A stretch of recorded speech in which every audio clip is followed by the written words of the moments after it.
live and recording. James, what a wonderful pleasure to have you and to welcome you to the Vitrina podcast. On Oh, behalf of the Vitrina family and our entire network of members and users, a real pleasure to welcome you today. uh, thank you very much. I'm a big fan of Vitrina. I have since you guys have started out, and I see Thank you. you are enabling my colleagues, certainly here in California, and That's right. um, and I think that the the work you're doing and the data you're amassing is really helpful to people in the M&E side of things. Thank you very much. Coming from that, from you, James, it's a massive compliment. So thanks so much for that. And I know we met early in our journey, and then several times after that. So again, thank you for all the support that you've been extending to the Vitrina project. Sincerely appreciate that. The reason why I'm super excited to actually welcome you, I mean, of course, you're an expert from Hollywood, but a host of members within the Vitrina community are extremely curious, especially outside the US, are extremely curious about virtual production. Sure. They're also very curious about what's the style of functioning of Hollywood. When Yep. we go out and meet non-US companies, we get all kinds of questions about case studies, about best practices, about the experience with virtual production, and how some of these new technologies are really coming together. Yeah. And then, of course, you are what we would consider deep supply chain. It's, and in a good way. Yeah. I can assure you, because we are a supply chain platform, and folks who make the magic come alive behind the cameras, and in production, post production, and of course virtual production and VFX and so on. I mean that really dazzles a host of our community members. So again, from that perspective, super excited to welcome you and for our chat today. Thanks. Um, one of the challenges, James, to is to introduce folks who've had such a rich experience. But I'll try my best, and I would love to sort of get your story in your words as well. But essentially, there are multiple ways that one can describe. One is through all the companies that you've been associated with, whether it's Disney, with Netflix, Lucasfilm, and now Mesh. The associations and the change that you're driving inside Hollywood, especially at the HPA. And we should definitely talk about that, given the fact that the latest edition is looking smashing, both in its agenda and the lineup of speakers that you have. But Yeah. I would love to get your story in your words, and a little bit about what's currently driving your day to day. Sure. I started out in the United States. DARPA issued all the mainframes to colleges in an effort to sort of make sure that if there was some sort of disaster, that a copy of all the data would be sort of somewhere. And they found that the state-run college system was a good. They all had basements, and they would slip in mainframes in there. And in the state of Virginia, if you were a citizen, you could have a mainframe account. Didn't matter how old you Huh. were. So I was a 12-year-old with a mainframe account. Of course, all I was really interested in was playing. Right. I think one of the functionalities of technological evolution is the appearance of play, right, of toys. And so I've always been drawn to that. I think an entire industry called gaming is Yes. sort of based on that whole phenomenon. And so I was always building my own machines. Now, that being said, I come from a very artistic family, and that was never a problem for me to access my artistic side. So both things were happening, and took that through college, and going for a BFA, but also building the latest greatest machines, and also playing around with the mainframe with concepts there. It was I never stopped engaging with technology. And why would you? Because it was growing exponentially.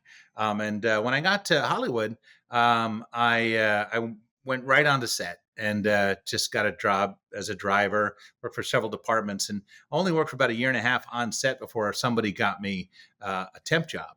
at Hmm. a place called Cinesite, which was a division of Kodak. And here my dreams came true. They wheeled me into about $10 million worth of silicon graphics equipment. Hmm. It was back in the day, that was the only thing that can handle the imaging.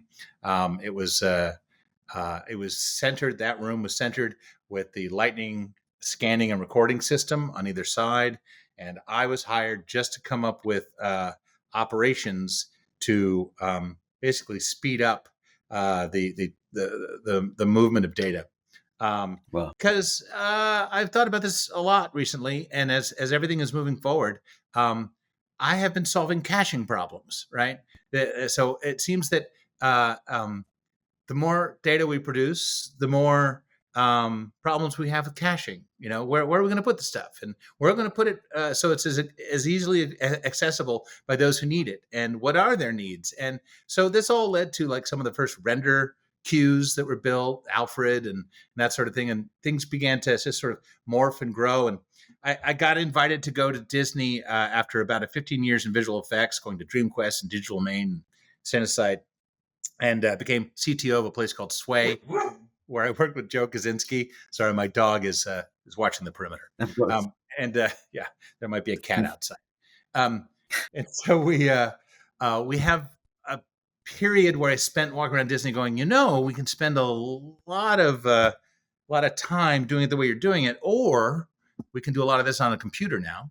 So that was Hmm. 7 years, and I brought in digital dailies, and then I got offered a job at Netflix. And Netflix was by far the greatest experience for watching just such commitment to building a thing, that had never Wow. existed before, and dealing with the a tech company first mentality, and then sort of getting addressed that way after being just completely taken for granted by the studio system. Because the terrible thing about Hollywood is they do not really appreciate their technologists. They just don't.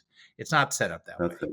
Um, That's right. so, because if you really appreciate them, you pay them more, and they're just not paying them Right. enough. Except at Right. Netflix, where it was suddenly I turned to my colleagues and said, "Enjoy this because it's not going to happen again." And we did proceed to produce some of the greatest originals for Netflix, and the first originals. And then I thought I'd go off and take some of this knowledge and create a startup called Video Village with my friend Daryl Strauss. Um, and much of this work I'm talking about was enabled by a person called named Jude Babcock, who's a very uh, incredible. She's an incredible post supervisor, and now she's Hmm. over at Lucasfilm.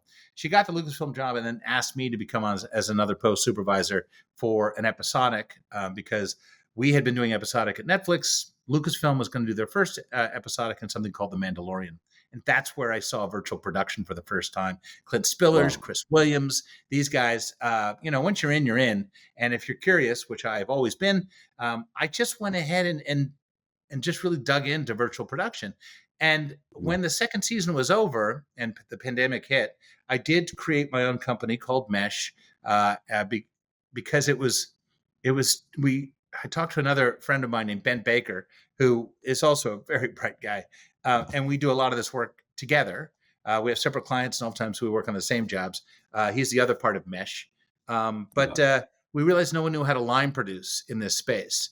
And so there was a big adoption problem, right? And so this sort of leads into my career, now leads into the state of virtual production, which we now create a quarterly report about the state of virtual production in this hemisphere. Right. Although I am seeing things happening in India. Rajesh is doing a Yeah. fine job. And some of that stuff is over right now, shooting over at the Sony lot at Pixamundo. Wow. Um, Wow. so, but there's definitely it is still a great sandbox for development, and we can go into as much of this as you want. But there's a lot of interesting things happening in virtual production that we can go into. Fascinating, fascinating. What a great journey, and thanks for that whole describing the journey, because as you described it, I could actually almost imagine the shock of that transition from Disney to Netflix, exactly to what you stated. The so what it's been 5 years since the Mandalorian, I think almost. less. I don't want to say 5 years. Okay. Yeah, it's I got. was I I mean, was going where I was well, going with that. Uh-huh. the last time I worked on The Mandalorian, I think was, I want to say three. It was just before the pandemic. I tucked Just them before the away into pandemic. the editorial. So what was that? 2019. Yeah. Got it. So it's Got been it. 4 years. Yeah, it's soon be 4 years. 5. Yeah. No, it's five All years. right. You're right. God. So the reason I was asking was relating to like in the 5 years, how has virtual production changed? Oh, for What's the God's sake. big leap? I've lots of questions relating to both the changes as well as you know. I was also wanting to sort of ask you about the most challenging and yet most thrilling project in virtual production that you've handled Oh, so far. I think as folks, within our community actually yeah, listen to that, I think there'll be lots of dots connecting in their heads. okay. Um, well, when we started in virtual production, we were actually using something called Stagecraft, which I absolutely can't go into because of the NDAs. Um, but uh, but it did start a conversation that we all began to have as we left um, the Mandalorian and started our own businesses. Nant Studios is a great example, the first one to out the gate. But all of these were. Could you tell that dog to be quiet, please? Um, uh, the uh, the first thing that we realized that Unreal was everywhere. Unreal had already gone in and said, "We're the answer. We're the answer for virtual production. What you guys really need is a simulator."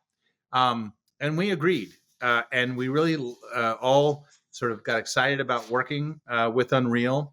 And I realized if we're going to line produce in this, we're going to have to ramp up and get these people trained up on Unreal. We got involved in certification processes on the state level. Every state started doing this, training people on Unreal because it wasn't just for media and entertainment. They needed these skill sets. It was aerospace also driving this stuff. UAFN is a great simulator. It is a Oh fantastic wow! simulator.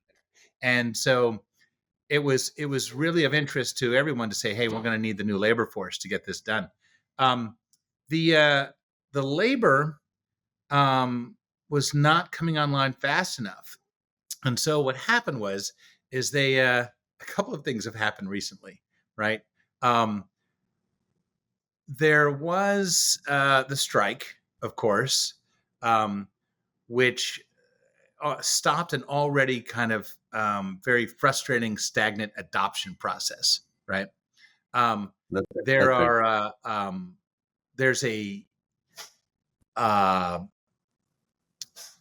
there's a real frustration amongst the people who have these walls to try Hmm, to get people to use them. hmm, And why they can't scale is they're spending a lot of time educating all the people in like how to use it. Um, Also, there are hmm. artists, very successful artists, and Houdini and Maya and Max, who can just crank out some of those beautiful scenes, but are very frustrated with the process of shedding polygons, decimating the projects to go into Unreal, right? And some of the art is lost along the way, according Wow! to the people putting it into Unreal. However, Unreal, I mean, nothing does what Unreal does, right? And so I think for certain jobs and certainly certain scenes, we'll say, right, Unreal is absolutely the go-to, right? Right. However, recently, with the advance of NVIDIA's DSL 3.5 Hmm, and what they have done for raycasting, addressing raycasting, and actually how they've managed to assemble a very efficient way to raycast, um, wow! you are now looking at a world where rasterization is not the best choice all the time. Hmm, So for those who don't understand, and when you're using Unreal, you are rasterizing everything the camera sees. You are addressing every single polygon, and you're doing it in real time. And it's computationally heavy, right? wow! You put all of this other sort of simulation stuff on top of it, right? It's heavy, right? So what happened was the enabling the enablement of real time raycasting like not just having a ray go hit a thing and light it up, hit a thing, bounce off a thing, bounce off another thing, bounce off another thing, right? Oh my. It it is giving such a high fidelity to the light Oh, sources, and it's doing it in real time. So for some shows, commercials in particular, they have very limited time. They had barely any time to hear that they got awarded the job. They have only 2 to 3 weeks to create the asset, and there are companies doing really great work in that area. hmm. But when you get on set, there suddenly is this, oh, hey, that Christmas tree isn't quite right. Can you lose some of the Christmas balls off of it?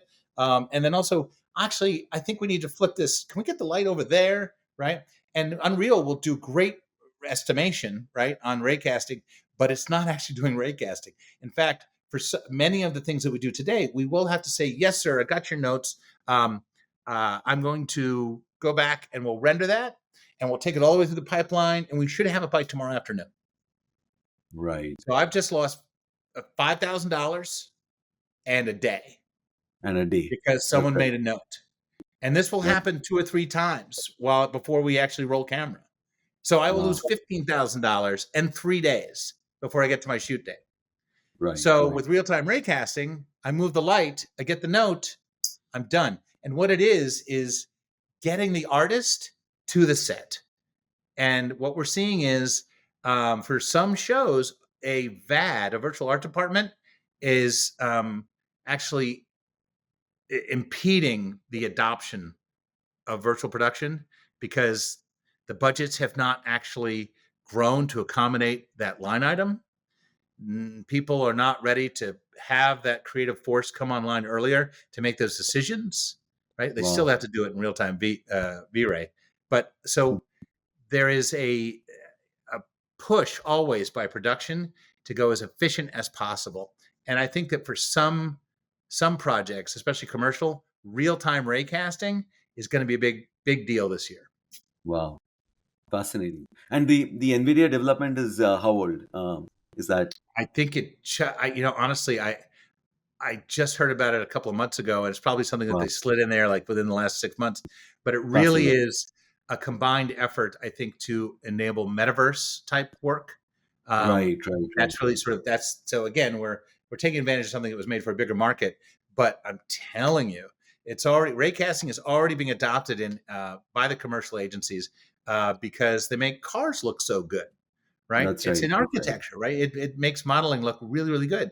So if I'm just about to, we just finished a test at Fuse. Thank you, Fuse. Uh, um, where we took Vlado, the inventor of V-Ray. He apparently has always wanted to produce a short, and so he's doing that. And while he does it, he's putting this new. He was putting the project onto the wall. So he and his engineering team are actually right at the beginning of this journey, and there's so many things they're about to sort of get into, but it's all beginning to happen now. And Right. if anyone wants to like contribute to this conversation, there's a real sandbox atmosphere of like what is needed on the roadmap. Fascinating. So yeah, that's you'll probably hear more about that at the Real Time Economic Summit in New York in Understood. May. And would you say that the TV commercials and a lot of the ad commercials is currently sort of has a greater adoption of virtual production than, let's say, uh, television and movies and features? Um, I think that they're all very curious about it. Where they Okay. find the efficiencies, first of all, the process car shots, those people have had no trouble finding budget. For some reason, Okay. everyone sees process shots. Oh yeah, fine, I know, go do it. And so it's most of that stuff is run by video anyway, right? So just coincidentally, that now has been sort of the growth of adoption is that people are not scared of the wall, right? Right. And so they have more experience because they've been working these walls more. So Hmm. it's coming out of these people who are not they're B camera folks, right? Now here's the Right. other weird thing that we found out as a result of the test. It turns out that virtual production and the culture of virtual production may have been unduly influenced by theatrical camera work. In other words, um, all of these things using virtual production, except for things you see in Asia, and people where they've taken the camera off the thing and are chasing someone, down it's the camera movement which is selling the parallax, right? Wow. And it's all they're doing when they're selling a parallax is just a dolly move, right? And then Uh, they're watching some of the mountains and the trees and the houses, do this. Man, you take that camera off of the dolly, and suddenly right. you are no longer trying to find the parallax, and you're looking at the subject in the foreground with a more cinema verite approach, and it's there's no it is just it works. Now the other thing about Wow. ray casting is that there's this depth of field conversation, because those Sony panels, you can look into those Sony panels and they will not moire. um, uh, there's Baz Idoine was trying to get them moire, and he couldn't. um, so I think that we're going to start to see people getting away from maybe prime lenses, playing around with a little bit of zoom, moving Okay. into the wall a little bit. um, I'm very curious to see how it all works. But something has to be done Fast. about the adoption rate, because we lost a studio. We lost XR Studios. Rest in peace. And they were working well. They just couldn't Huh. scale because they were training people how to deliver their assets to their wall, and it was taking them too much time. So I think that unless you really are ready to commit to that workflow, I really do Right. see that there's an opportunity to go straight from Houdini and Meyer Max, create a V-Ray file, and then you're Hmm. off to the races. It's going to be interesting. So virtual production is evolving also in the walls, right? There's going And, to be is there a growth in the walls itself that's happened in the US last yeah. few? So there's uh, a lot of effort and some patents that have been issued, and I think but you're going to see things start really being exposed in March, I think, Wow. um, of some walls that have you ever seen those? There's a particular type of forklift that has wheels that go in 360 degrees, like they're made of No. multiple rollers, so they can Hmm. actually go sideways, and it's almost like they're floating kind of thing. Well, Wow. imagine if that was underneath a 20-foot wall configuration, right? Gosh. Um, so what this is meant to alleviate is the the struggle that a facility has of occupying a stage with virtual production, because it turns out if you build it, they may not come, right? Right. So Right. if you could wheel it in and set up a huge stage in 2 hours, right, and then roll it out when the show is done, you get your stage back. Well, that's Right. that's worth something. So that's happening. Hmm. It's ingenious design too. What else is happening? Of course, And then, of course, sorry, go sorry, go ahead. ahead. Well, the full spectrum light challenge continues, but I've never seen that as much of a challenge. They made a bunch of nothing out of it in the press, because yes, we're using the lighting from the wall to augment the light of the scene, and yes, if you just use that light, you would miss secondary colors. But you know what we're really good at on movie sets? Hmm. Making light. We've been doing it a long time, Wow. and it's something that's pretty well covered. And so when you take the fact that a lot of these DMX lights and stuff are being designed with much more wide spectrum, right? That are, you can't really shoot them, but you can definitely use them for Right. great light source. And those are being tied to the virtual scenes. Hmm. It's a nothing. It's not a problem. Fascinating, fascinating. And do you get a feeling, James, especially in the last maybe 5 years or so, that there is a real speed that's catching up on just technological changes, right? I mean, especially during COVID, right? The whole camera to cloud was not an argument anymore, right? You No. had to by default Yeah. be on the cloud if you had to get anything done, right?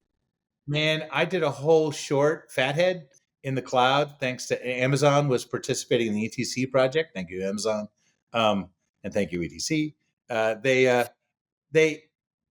I wish I could work that way forever. Yeah. There's a guy named Zach Wilner who was just in complete control of the Amazon Web Services, and was able to just make it a seamless. We went straight from the camera to the card copy, right? Made our copies, and then it went up to the cloud faster at a faster rate than the actual card could be filled.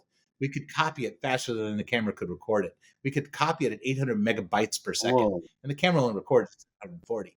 So, I mean, if you can get a hold of a 10 gig line and storage you don't have to pay for, then yeah, we just surrounded that with resolves, Blackmagic resolves, and edited it and color timed it in the cloud, and it still sits there today. You don't have to move data anywhere. You just work, and it's the way to go. Fascinating, fascinating. Yeah. And at the moment everything is on the cloud, you can have all kinds of sort of software and analytics on top of that.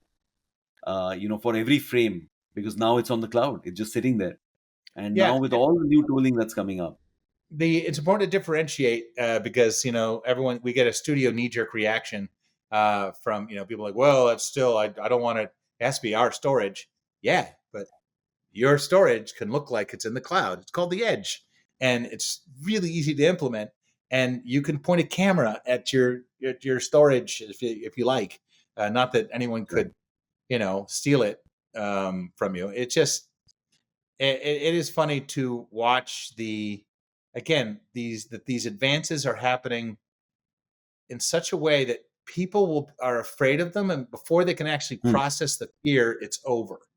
They've Right. already been adopted. I mean, take a look at, like, have you opened Photoshop lately? Right? I mean, No, people are I like, haven't. I don't know how to use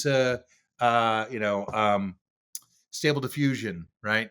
It intimidates me. But then they open up Photoshop and they're quietly, serenely using stable diffusion or something just like it, right? Because when you open up Wow. Photoshop now, it just says, hey, generate image. And it just Gosh. happened like that. And honestly, Sora is going to be the same way. We're all going to be marveling at this for about 2 or 3 months, and then we're going to be sort of tapping our foot, going, "Okay, what's next? What's next? How do we roll this Wow. in?" I So, do think, tell me your first reaction. I mean, the first time you laid your eyes on Sora, OpenAI's announcement came in. What? I mean, for me, it was like, what what? the hell happened? Yeah, yeah, yeah. But So there's an article I'll send you about how they did it, and uh-huh. it. Have you ever seen the was it the Library of Babel? I think it's called. No. I think that's right. But basically, it's sort of a magic trick. But basically, this library is built on the combination of all 26 letters, a space, a period, and a comma. Right? Those are all the characters involved. It wrote into all these different rooms, all these different bookcases, and all these different shelves, and all these different books, and it filled randomly, right, every single page in this enormous library.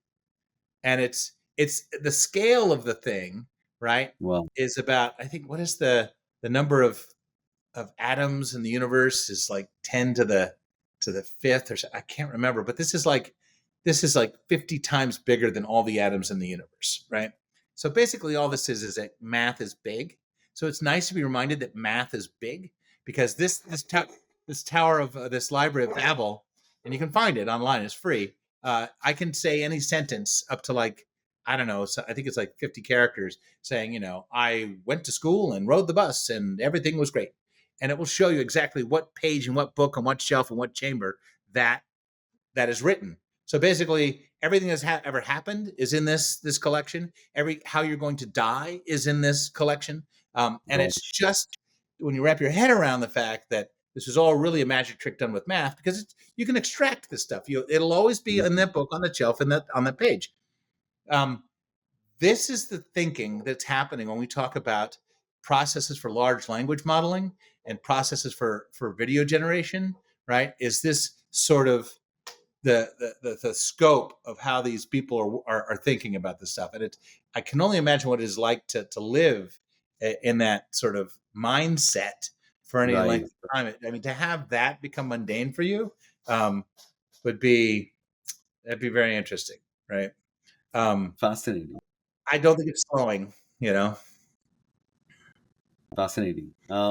Look, I mean, I think if you had to speculate some of the changes that we'll see or adoption, any thoughts, or is it early days?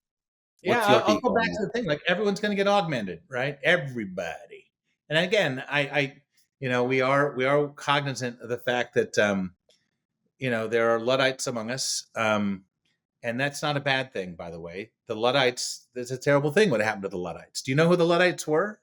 No, I Luddites, no idea. okay, were it happened, I think, during I want to say the 19th century, when a machine showed up and completely decimated a trade of making lace stockings.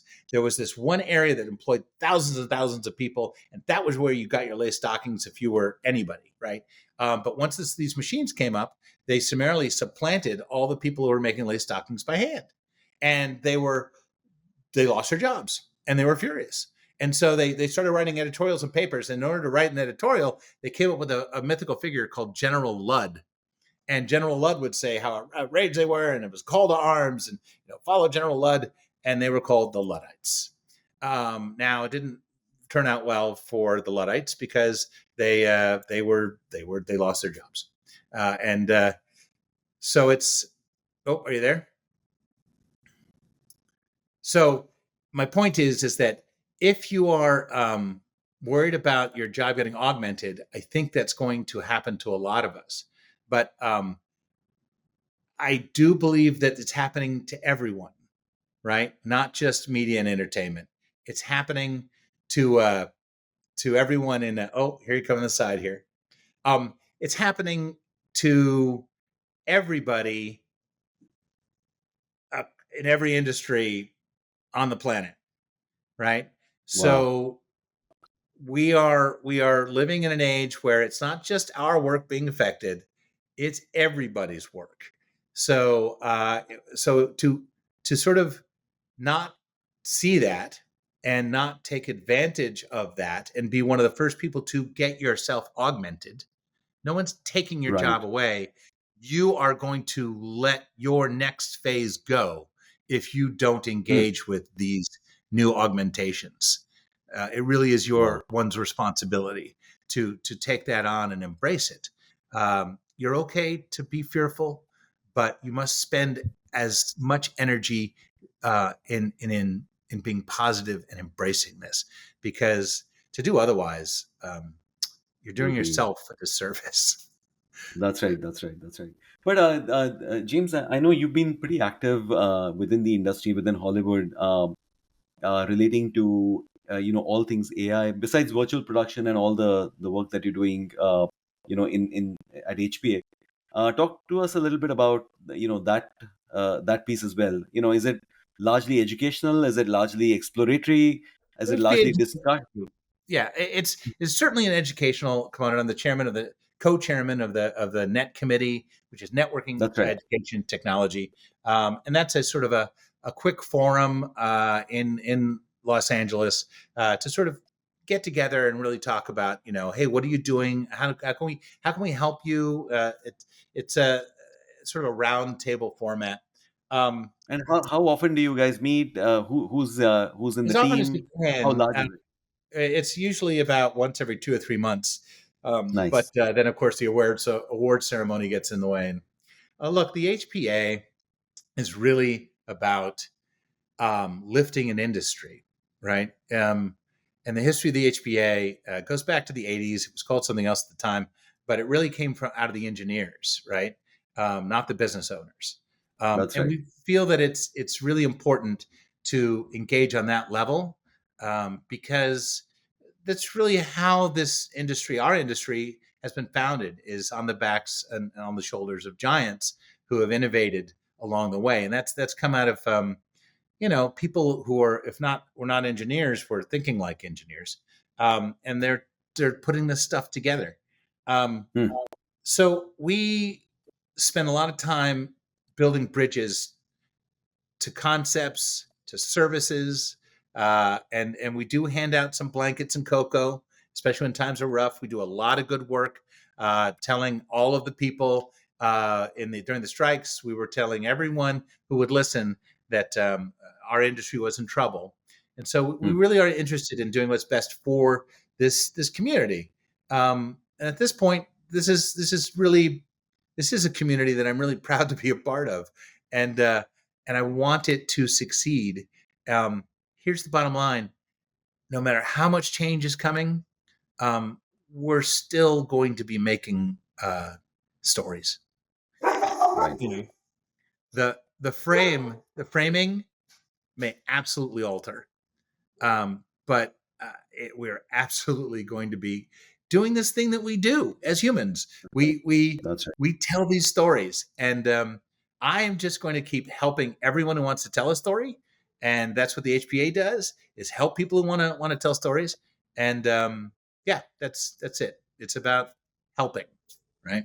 Fascinating, fascinating. I was actually curious about what the net at HPA does, and I think that's a great explanation. The last couple of meetings, what's been the focus at the NET Hmm. or the net committee? The last net committee was so fractured because I think we were in the middle of a strike. We set up 10 round tables and then just Okay. took applications for speaking Hmm. for experts to speak at the table. And where we thought there was, you're not allowed to sell there, right? You're allowed to Right, talk about a thing.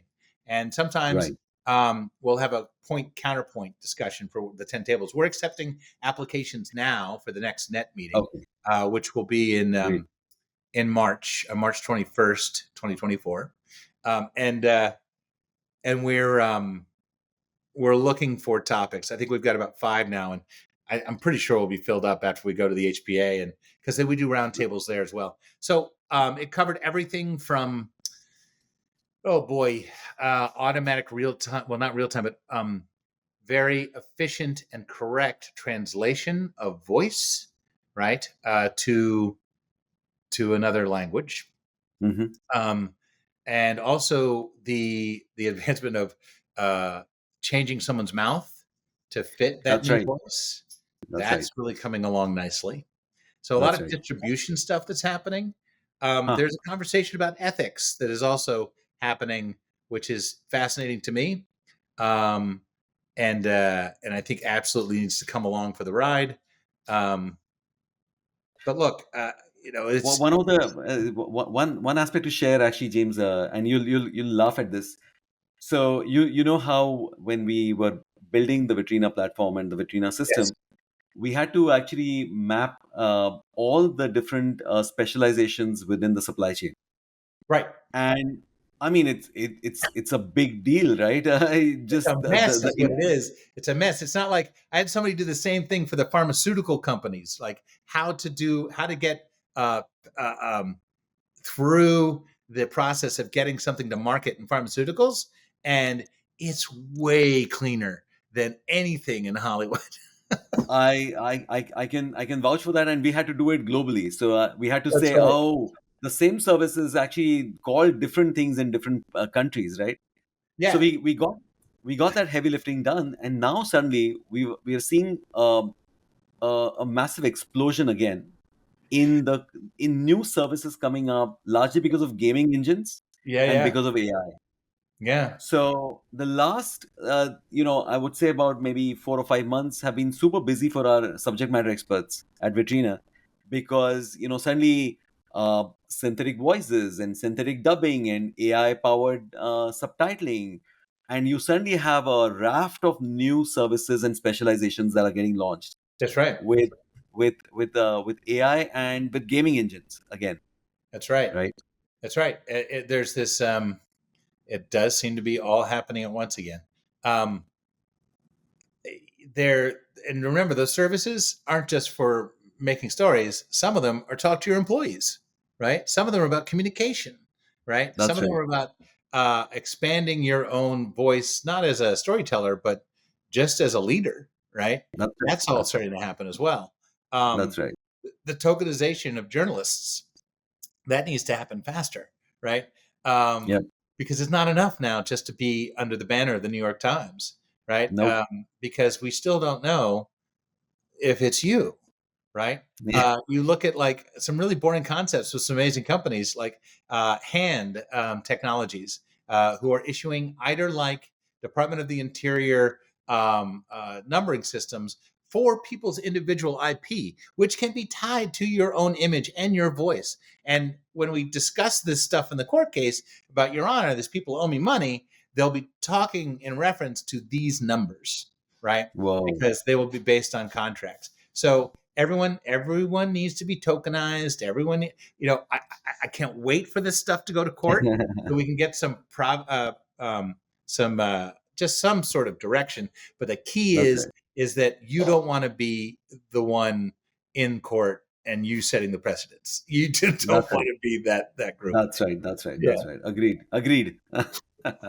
But James, just as we come to a close of our conversation, I do want to wish you a very very successful HPA and a very exciting year ahead, especially with the stuff that you're leading at this point at the net. Yeah. There's just so much in your hair and in your life that's coming up that I'm sure it's going to be a super exciting year. Yeah. It's Thank you going so much for. Sorry, go to ahead. Oh, it's going to be a really good year. And I think the numbers you mentioned earlier, we are definitely seeing the numbers. Personally, in our business, we are definitely moving upward very quickly, and certainly when related to the last year where the strike was, it was a. Hold on one second. Um, Sure, sure.